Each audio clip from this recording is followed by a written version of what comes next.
За сайн бацгаана уу гэж байна.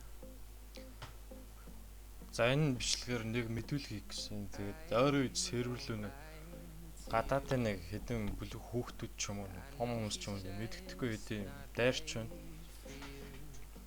Ерөнхийдөө серверийг бол ер нь гаднаас бол орохыг зөвшөөрсөн байсан. Тэгээд энэ удаа эхний дайралтаар бид нэр өмнө яг ийм болж байгаагүй болохоор яг нэлээд сургамж авлаа. Тэгээд дараагийн удаа ер нь тиймэрхүү юм болохгүй гэж бодож байна.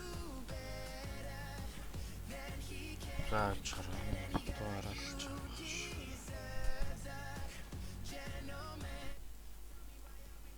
За дараагийн удаа ийм болвол мэдээж хуулийнх нь байгууллагаар бол ярилцж үзнэ. Энэ удаа бол хуулийн байгууллагаар бас ярилцж үзсэн. Тэгэхээр бас манай дотоодын бас нэг сошиал ер нь интернетээр юу хангах юм цагдаагийнхан бас их муу авах шиг байна.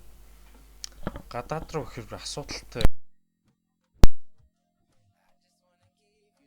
микрофон отруудсан. Тэсээ гадаад руу цагдаатай ярьлаа л та яг тэр нэг интернет хариуцсан хүмүүстэй. Тэсээ яг гадаад болохоор бас нэг баахан бичиг өрөм төвсөлт юм байна. Тэгээ энэ удаа яршиг хайжлаа. Дараагийн удаа бас дахин сэтгэл дайрал одоо хөөцөлтөхөөс өөр яах вэ? Бас нэг тиймэрхүү юм байд юм. Ер нь бол хамгаалалт бол маш сул гаднаас бол чөлөөтэй баг Монголыг дата баазуудыг баг чөлөөтэй уналтанд оруулахад бол шатгаар л хүмүүс ах шиг байна. За серверс ойр үед лагтаад байгаа гэсэн. Энэ бол сүлжээний асуудал. Энийг бас удахгүй манай Candyman засах байх. За өөрчн яас тий Walking Dead сервер ер нь гайгүй. Тэгээд Faction 10 сарын 5-нд нэг бэкап хийгээ сервер нөөцлөд тавьсан байсан. Одоо тэр үйлүүл шилжүүлэх бол таарч байна. За бас тэгээд за ранкуд бол байнга өөрийгөө нөөцлөж өгдөг. Тэгээд мэдээж ранкуудыг нь үлдээн. За тэгэхээр PV-ний асуудал. PV сүүл за нэг Panda гэдэг нэг бүлгүүн орж ирэхдээ бас нэг Faction серверт аягүй их give тараасан байна бас нэг баха protection 9909 ч гэнэ. Тиймэрхүү armor sword тараасан байна. Зас аим зас хүмүүст бас нэг GMM өгсөн юм шиг байна. Тийм учраас мэдээж нэг үрсэл ураана гэж байхгүй учраас бүгдийг нь 10 сарын 5 руу back хийх болсон. Backup server 10 сарын 5-нд нөөцлөсөн байсан учраас одоо өөр тэрнээс хойш нөөцлөсөн юм байхгүй. Тэгэхээр тийшэл backup хийж тарамда. За юм байна. Зас тэг яаж орж ирснийг болсон мэдэхгүй байна. Танаас нэг ямар нэг арга байж л байгаа. За өөр бол яг код бичдэг хүн юм байлээ. Тэгээ бас ярилцж үзсэн бас тэг хүний өмчөд талтлаа.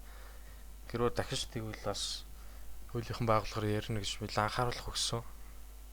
Тэгсэн бас нэг зогсох шинжүүл санагдаад л байгаа юм да. Ер нь бол хариу бол тэгж хэлснээс хойш юу хариу бол бичээгүй. Тэгэхээр бас нэг ойлгосон болоо яасан бол.